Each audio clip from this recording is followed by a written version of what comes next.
ಆದ್ಯ ನ್ಯೂಸ್ನ ಸಮಸ್ತ ವೀಕ್ಷಕರಿಗೂ ಸ್ವಾಗತ. ಚನ್ನಗಿರಿ ಪಟ್ಟಣದ ಜನತೆ ಅಜ್ಜಿ ಹಬ್ಬವನ್ನು ಶುಕ್ರವಾರ ಸಂಭ್ರಮ ಸಡಗರದಿಂದ ಆಚರಣೆ ಮಾಡಿದರು. ಅಜ್ಜಿ ಹಬ್ಬವು ಪ್ರತಿ ವರ್ಷವೂ ಆಚರಿಸುವಂಥ ಒಂದು ಸಾಂಪ್ರದಾಯಿಕ ಹಬ್ಬವಾಗಿದ್ದು, ಪಟ್ಟಣದ ಪ್ರತಿಯೊಂದು ಮನೆಯಲ್ಲಿಯೂ ಸಹ ಬೇವಿನ ಸೊಪ್ಪನ್ನು ತಂದು ದೇವರಿಗೆ ಪೂಜೆಯನ್ನು ಸಲ್ಲಿಸಿ ಮಹಿಳೆಯರು ವಿಶೇಷವಾಗಿ ಹೋಳಿಗೆ ಸಿಹಿ ಅಡುಗೆಯನ್ನು ಮಾಡಿ ನಂತರ ಪಟ್ಟಣದ ಬಸ್ ನಿಲ್ದಾಣದ ಬಳಿ ಇರುವಂತಹ ಊರಬಾಗಿಲ ಹಳ್ಳಿ ಮರದ ಬಳಿ ಇರುವಂತಹ ದೇವರಿಗೆ ಎಡೆ ಮಾಡಿ ಹೋಗುವುದು ನಿರಂತರವಾಗಿ ವಾಡಿಕೆಯಾಗಿ ನಡೆದು ಬಂದಿದೆ. ಅಜ್ಜಿ ಹಬ್ಬದ ಆಚರಣೆಯಲ್ಲಿ ಒಂದು ಮಾಡುವ ಉದ್ದೇಶ ಏನಪ್ಪ ಅಂತಂದರೆ, ಪಟ್ಟಣದಲ್ಲಿರುವಂತಹ ಮಕ್ಕಳಿಗೆ ಯಾವುದೇ ರೋಗ ರುಜಿನಗಳು ಬಾರದೇ ಇರುವುದು, ಹಾಗೆ ಉತ್ತಮವಾದ ಮಳೆ ಬೆಳೆ ಆಗಲಿ ಅನ್ನುವಂಥ ಒಂದು ಉದ್ದೇಶದಿಂದ ಈ ಹಬ್ಬವನ್ನು ಆಚರಣೆ ಮಾಡ್ಕೊಂಡು ಬರಲಾಗ್ತಾ ಇದೆ.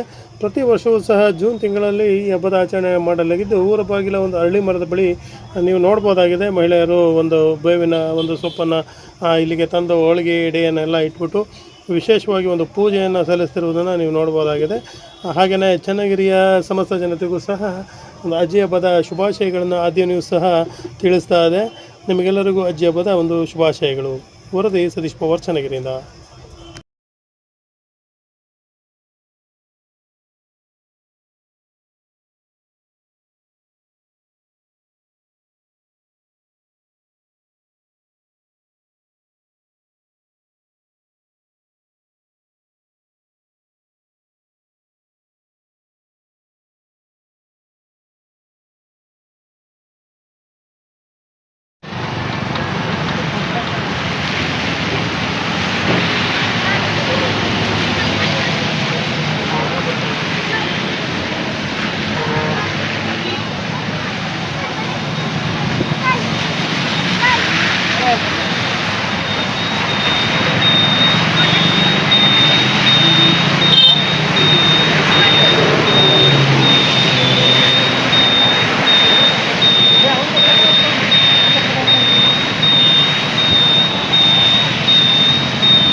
ಪ್ರಾಣಾಡಿ ಭಯ ಭಕ್ತಿಯಿಂದ ಪೂಜೆ ಮಾಡ್ಕೊಂಡು ಬಂದಿರ್ತಾರೆ. ಯಾಕೆ ಮಾಡ್ತಾರೆ?